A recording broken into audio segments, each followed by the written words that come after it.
Welcome to the Deep Dive, the place where we take complex research, crack it open, and hand you the intellectual shortcuts you need to be well informed. Today, we are exploring something really fundamental.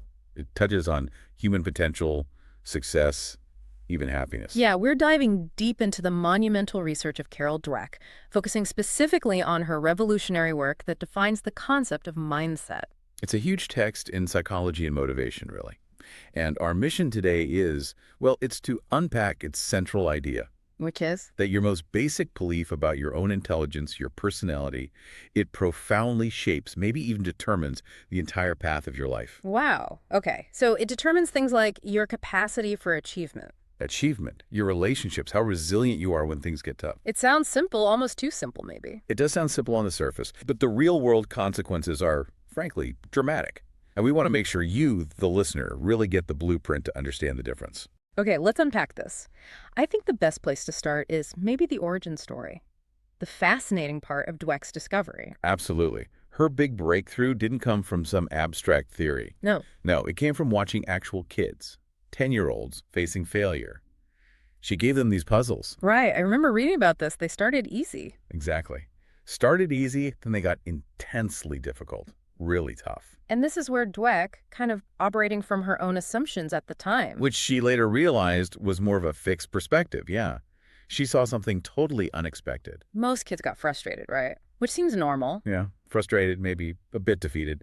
But then there were these two students. They stood out so much, they basically changed her whole research direction. Okay, tell me about them. Well, faced with these really hard problems that seemed maybe impossible, one boy actually rubbed his hands together, No way. smacked his lips, and just yelled out, "I love a challenge." Ah, that's fantastic. I mean, that's the kid you want on your team, right?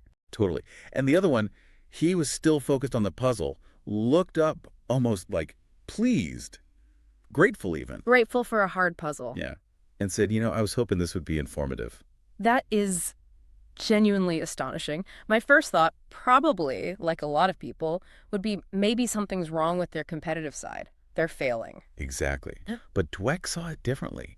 She realized these kids weren't seeing the struggle as failure at all. So what did they see? They saw the tough problem, the effort needed, the mistakes they were making.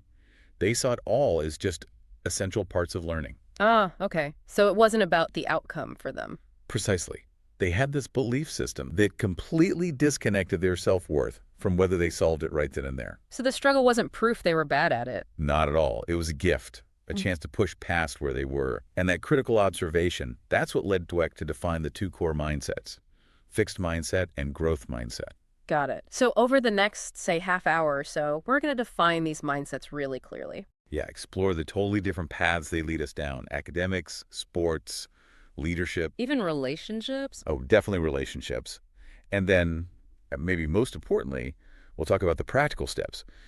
Actionable things you could do to shift from just judging yourself to actually developing yourself. Okay, let's start by really nailing down this foundation. What exactly defines the fixed mindset? So the fixed mindset, it's this deep belief, really ingrained, that our basic human qualities, our intelligence, talent, personality, even things like moral character, they're just static, set, unchangeable. Like they're carved in stone. Exactly. That's the phrase Dweck uses, Oh. carved in stone. And if you hold that view, you immediately get this urgency Urgency for what? to prove yourself over and over again. You have to show everyone and yourself that you have a good amount, a healthy dose of these fixed traits. And the flip side of that. The flip side is you have to avoid, at all costs, any situation that might expose you as lacking, as deficient. So if I think my intelligence is just a fixed number, like an IQ score I can't change? Right. Then every test, every bit of criticism, every challenge becomes this high-stakes judgment of my basic worth. That sounds terrifying. It is terrifying, and it's exhausting. That constant need for validation defines the fixed mindset. Success isn't about getting better then. No. Success is just proving you're already smart or already talented. Yeah. It doesn't give you the room, the luxury of becoming something more. You have to be it right now. Okay, so the growth mindset must be the complete opposite. The view that ability is fluid, malleable. Exactly. The growth mindset believes that those same core qualities, Intelligence, talent, all of it can be fundamentally grown, Oh. cultivated Ah. through effort, through good strategies, training, persistence, experience. It's a belief that generates this amazing passion for learning, Dweck says, and it builds resilience. So the core idea is liberating, really. Totally liberating. It's like, why waste time proving over and over how great you are when you could be getting better? That's the question it asks. That shift changes everything. It changes the whole point of ambition, doesn't it? From needing other people to say you're good. To focusing on your own internal development, Yeah. getting better for its own sake. And what's really fascinating, you mentioned this earlier, is that this idea that intelligence can change. It's not actually new, is it? You brought up Alfred Binet, Yeah, the irony there is just huge. Binet, the guy who invented the IQ test. which everyone now thinks of as the ultimate measure of fixed intelligence. Right. But Binet, working in Paris schools way back in the early 20th century, he designed his test specifically not to label kids forever. No, then what was the point? It was to find the kids who weren't benefiting from the standard school curriculum. His whole goal was to identify those students so that new educational programs could be created for them. To get them back on track. Exactly, to get them back on track. He never intended the score to be some permanent brand dictating their future. Wow, so he wasn't a believer in fixed intelligence at all. Absolutely not. He fought against it. He called the idea that intelligence was fixed brutal pessimism. He strongly believed that with practice, with training, with the right methods, we could literally become more intelligent. So the test was supposed to be a starting point for help, not an end point for potential. Precisely. A starting line for intervention, not a finish line. So the very tool that became the symbol of fixed ability was created by someone who championed growth. It's the ultimate counterintuitive fact, isn't it? And modern science completely backs up Binet's, well, optimistic view. How so? Well, neuroscience and psychology today, they flat out reject that old nature or nurture debate. It's not one or the other. Right, it's both interacting. Exactly. We know genes need input from the environment to even work properly. Hmm. There's a neuroscientist, Gilbert Gottlieb, who showed that genes actually get activated, get expressed based on what happens in the environment. Oh, okay, so take that a step further. Does that mean that things like focused effort, the core of the growth mindset, that's the input the genes need? That's a great way to put it. Purposeful engagement.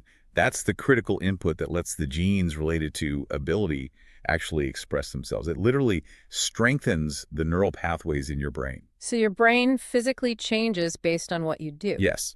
Robert Sternberg, another big name in intelligence research, points out that the main factor in achieving expertise isn't some fixed score you start with. It's what? It's purposeful engagement, sustained effort over time. So the growth mindset isn't just a nice attitude, it's like neurologically accurate. Okay, the difference is stark. Your view, fixed or growth, really sets the path you take. It's either chasing validation or committing to development. And that development is actually supported by how your brain is built to work. It's pretty profound. Hashtag take two. Consequences of the fixed mindset. Now let's dig into the psychological trap of the fixed mindset. If you think intelligence is fixed, Yeah, like a limited quantity. then struggling or failing just means you're not smart or not talented, and that must be why people avoid challenges. Absolutely. It creates what Dweck calls the urgency to prove. Fixed mindset people tend to prioritize immediate short-term wins. Things they know they can do easily. Exactly. Things they can ace without much effort. They choose that over the harder work of long-term growth because growth inevitably involves struggle, risk, making mistakes where people can see them. They'd rather look good on something easy than risk looking bad on something important. That sums it up perfectly. You see this really clearly in that bad day scenario Dweck used in her research. Right, explain that. Okay, so imagine this. You get a really bad grade on an important paper, like devastatingly bad. Then you get an expensive parking ticket, and then to top it off, you call your best friend and they just brush you off. Okay, rough day. 3 separate bad things happening. Right, 3 external events. But what did the fixed mindset people think and feel? Their reactions were incredibly revealing. How so? They didn't see 3 separate unlovely events. They immediately mashed them together into this single damning judgment of their entire self-worth. Seriously, what do they say? Things like, I'd feel like a total reject. I'm a failure, period. I'm worthless and dumb.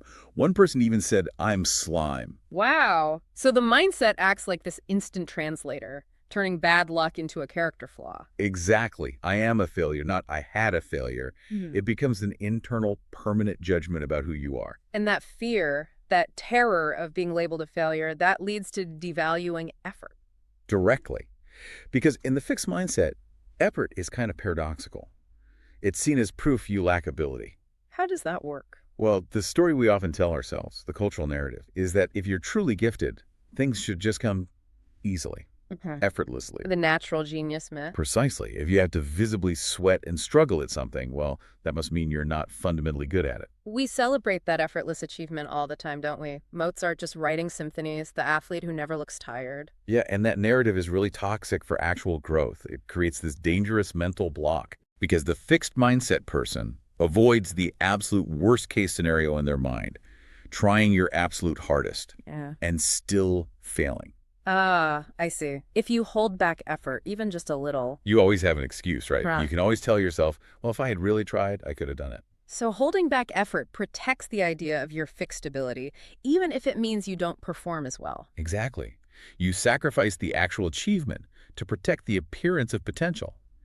You prioritize looking like you could be good over actually doing the work to be good. Someone said, nothing is harder than saying I gave it my all and it wasn't good enough. That captures it perfectly. Once you admit you gave maximum effort and still sell short, the fixed mindset offers zero comfort. Your fixed sense of self is just shattered, exposed. And does this need to protect themselves make them less accurate about their own skills? Oh, definitely. Dweck's research showed again and again that fixed mindset people are often really inaccurate when estimating their own abilities, sometimes too high, sometimes too low. Why is that? Because they're constantly filtering information. They distort things, explain away failures, maybe magnify small successes. Anything to maintain that illusion of fixed superiority or avoid confirming a fixed deficiency. So if the feedback isn't flattering, They dismiss it, or they blame something external. The test was unfair. The teacher doesn't like me. they're basically curating their own reality to avoid feeling bad. Pretty much. Yeah. Whereas people operating from a growth mindset, Dweck found they are often amazingly accurate in assessing themselves Why the difference? because they need accurate information. Even if it's unflattering right now, they're focused on learning. So they need the real data about where they stand in order to figure out how to improve. So for them, an error isn't a judgment. Exactly. Error is data. Error is not destiny. It's just information for the next step. Hashtag take 3. Hallmarks of the growth mindset. Okay, so if the fixed mindset is about proving you're already good, the growth mindset is all about becoming better. Yeah. Constant becoming. It's marked by this deep, almost infectious passion for learning and for stretching yourself, even when stretching is uncomfortable or leads to, immediate setbacks, The question becomes, why waste time hiding what you're bad at? when you could be fixing it. Overcoming those deficiencies is the goal, not hiding them. That really redefines success, doesn't it? Completely. For growth mindset folks, success isn't about instant perfection or winning easily. They define it more in terms of effort and progress. Like looking back and seeing how far they've come. Exactly. They might say, success is when something's really hard and I try really hard and suddenly I can do something I couldn't do before. Or just making clear progress over time. The final score or the public praise isn't the main driver. It's more about the intrinsic feeling, the joy in the struggle itself. Yes, finding satisfaction in the process of striving. And this passion for stretching, it shows up in real-world decisions, right? Sometimes quite costly ones. You mentioned students becoming non-learners. Yeah, this was really clear in some university studies Dweck did. Students who knew they had weaknesses, maybe in math or writing, they were offered remedial courses that were often crucial for them to succeed in their degree long term. So a chance to fix the problem. Right. But the fixed mindset students frequently passed up the chance to take that course Why? That seems self-destructive. because they didn't want to expose the fact that they needed help. They didn't want to admit they had a deficiency. So they prioritized looking smart today over actually becoming smarter tomorrow, even if it meant jeopardizing their whole degree. That's the tragic cost of the fixed mindset in action. Sacrificing the future to protect a fragile present image. You can even see this difference in brain activity, can't you? You can. Dweck's research using EEG found that when getting feedback, the fixed mindset participants only showed real brain engagement like attentive brain waves when the feedback was about their ability. Like being told if they got the answer right or wrong. Exactly. They only cared about the judgment. But then, when they were shown information that could actually help them learn the correct answer, The educational part. right, the brain activity just dropped off. No sign of interest or engagement. And the growth mindset people. Totally different pattern. They paid close attention specifically to the instructional information, the stuff that could help them learn and stretch their knowledge. For them, learning was clearly the priority. Their brains lit up for the chance to get better. That difference in priority, what you focus on, it must impact personal relationships too. Oh, profoundly. It may be a surprising place to see mindset play out, but it's huge. If you have a fixed mindset, you tend to want a partner who validates your supposed perfection. Someone who tells you you're great just the way you are. Pretty much. They describe their ideal mate as someone who would put them on a pedestal, make them feel perfect, worship their fixed, unchanging qualities. They want total acceptance because they think they're already complete. Okay, so what does the growth mindset ideal look like? Sounds like it might be harder work. It is more work, definitely.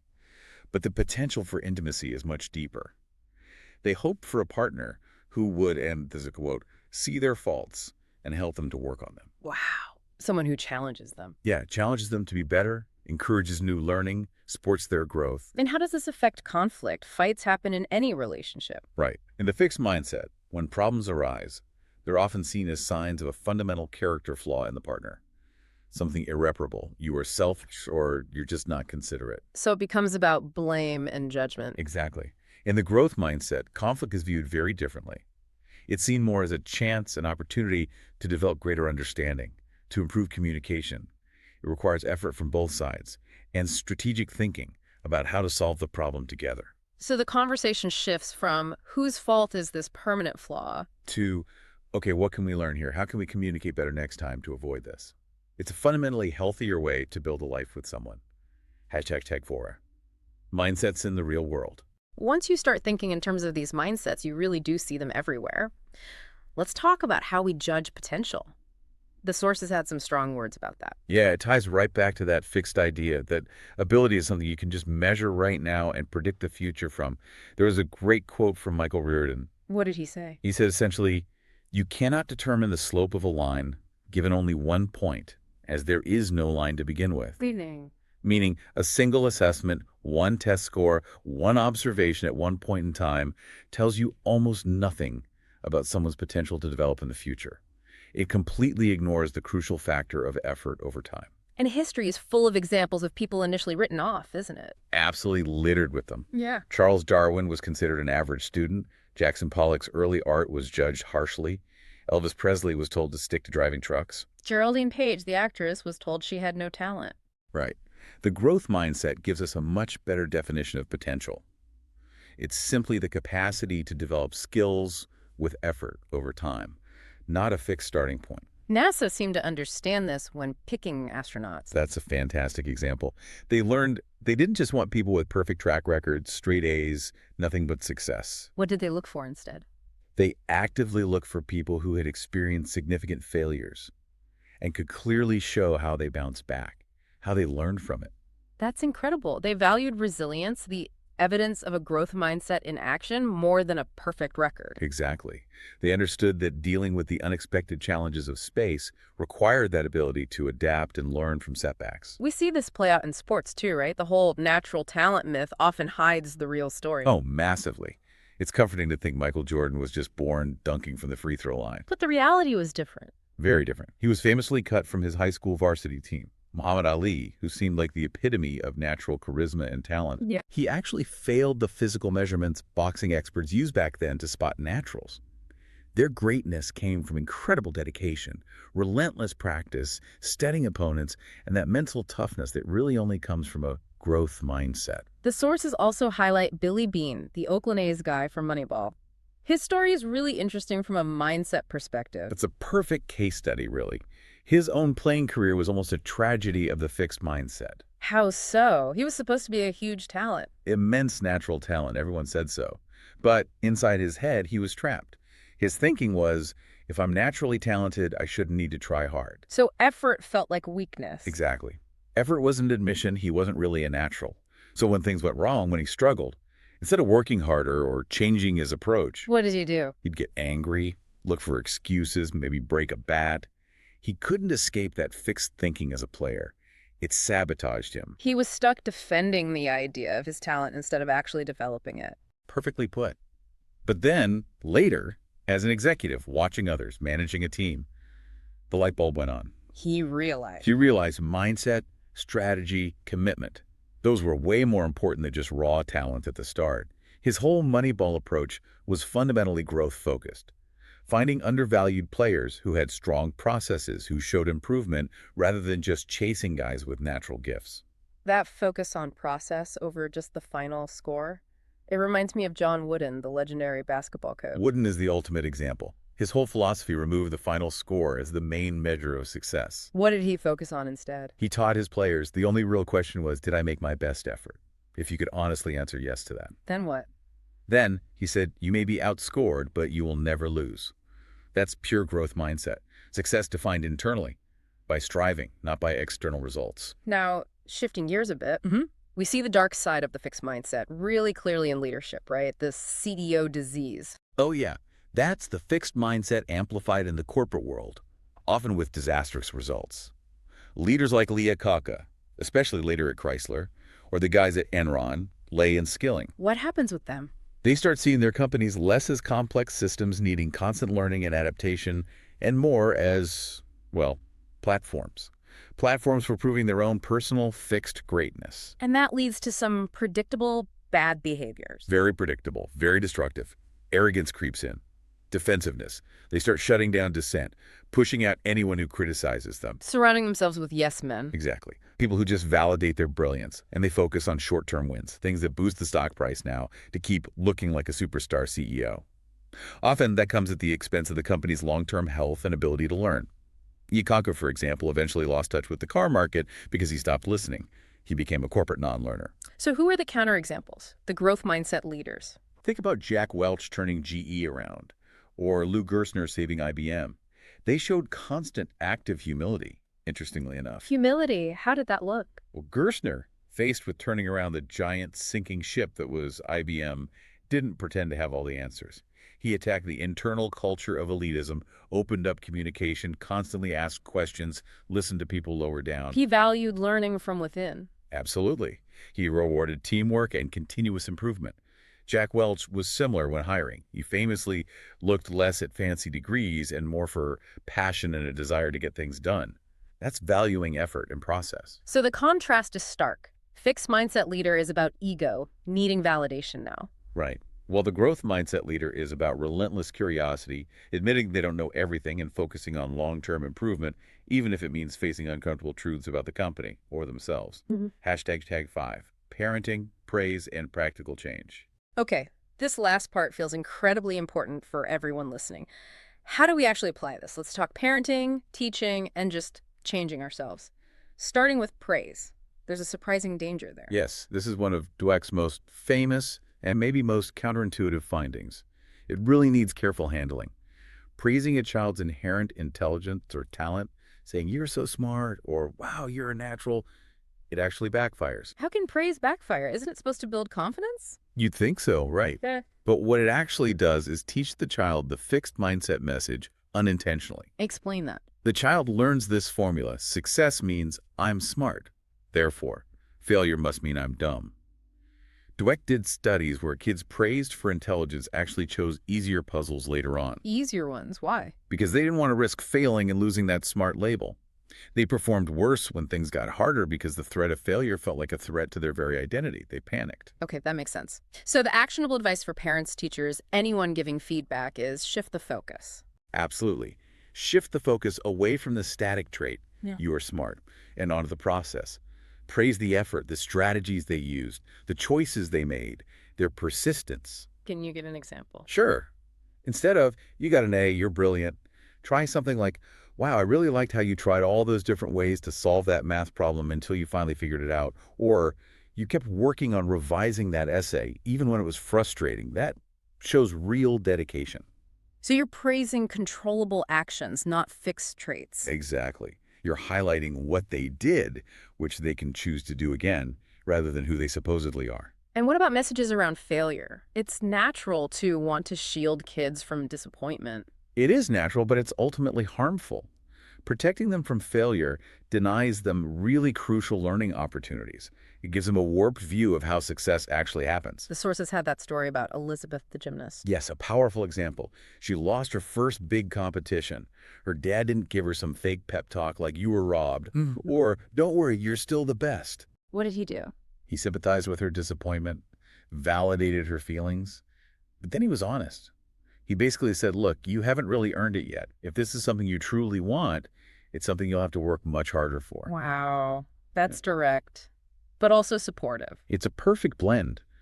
Unconditional support for her as a person, combined with honest feedback about the effort required to reach her goal. It taught her that failure isn't a verdict. It's information. Right. It showed her what she needed to work on. It framed the loss, not as proof she lacked talent, but as a roadmap for future effort. That idea of failure as information, that applies to self-control too, doesn't it? Like willpower. We often think of that as fixed. We absolutely do. She Ah. just has more willpower than me. But the growth mindset sees self-control more like a skill, something that needs strategies, planning, and help. Like dieting, you don't just rely on raw willpower. You plan meals, avoid triggers, etc. How does this play out in, say, relationship arguments, like over chores? Okay, classic example. The overflowing garbage can. The fixed mindset reaction is often to jump straight to a character judgment. You're irresponsible. Or you just don't care about our home. Or even, you're not smart enough to remember. Treating it as a permanent flaw in the other person. Exactly. And once you frame it as an unchangeable character flaw, where can you go? Anger, resentment, contempt. Because you believe the person can't change. So the growth mindset response is different. It focuses on communication and finding solutions. Instead of judging the person's character, you talk about the behavior and how it affects you. When you leave the garbage overflowing like that, it makes me feel unimportant, like my contributions aren't valued. Focusing on feelings and actions, not character assassination. Right. It opens the door to talking about strategies.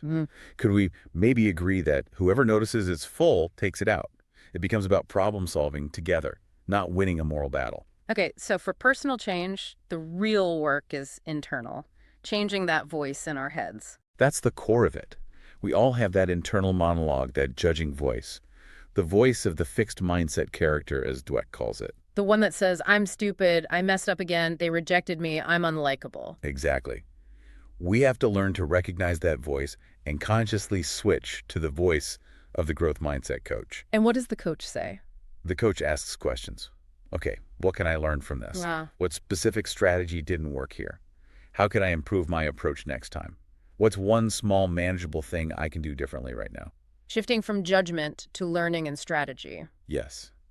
But it takes more than just vaguely deciding to be more growth-minded. Right, you need concrete action. This is where goal-setting research is so clear. Just vowing to change rarely works. Yeah. You need a vivid, concrete plan. Meaning what, exactly? Meaning you specify the when, the where, and the how of your new behavior. So instead of just saying, I'll be more patient with my kid. But you plan? You plan. Okay, tomorrow when I get home from work and see the mess in the living room, where I usually start yelling, how I will react differently is, I will take 3 deep breaths, walk straight to the kitchen counter, put my bag down before I say anything critical. That specificity gives the new behavior a trigger and a pathway. It overcomes just falling back into old habits. Exactly. It makes the intention real. And the final, maybe most powerful reframing here, especially for anyone listening who feels weighed down by past mistakes. Yeah. Any past failure, any rejection, any struggle, a bad grade, losing a job, a relationship ending it, is not a permanent label defining who you are. It's what then? It's simply a basis for future growth. It's data. It's experience you can learn from. That feels incredibly freeing. It is.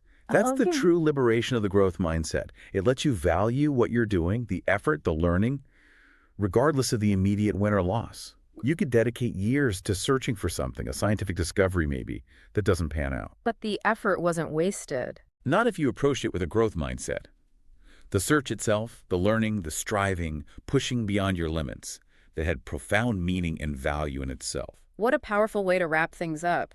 The fixed mindset really is this trap, isn't it? A trap of fear, of judgment, constantly needing to defend this limited version of yourself. While the growth mindset is like an open door, a starting point for fulfilling your potential, driven by the actual enjoyment of tackling challenges, of learning, of just trying. So here's maybe the final provocative thought for you, our listener, to take away from this deep dive. Yeah, consider this. Many of the most successful, impactful people didn't necessarily aim for the very top spot right from the start. They didn't set out saying, I will be number one. Where did they end up? They often ended up at the top almost as a byproduct of their genuine enthusiasm for constantly learning, for stretching themselves, for getting absorbed in the process. They weren't focused on being the best. They were obsessed with getting better. So the question the growth mindset leaves us with is this.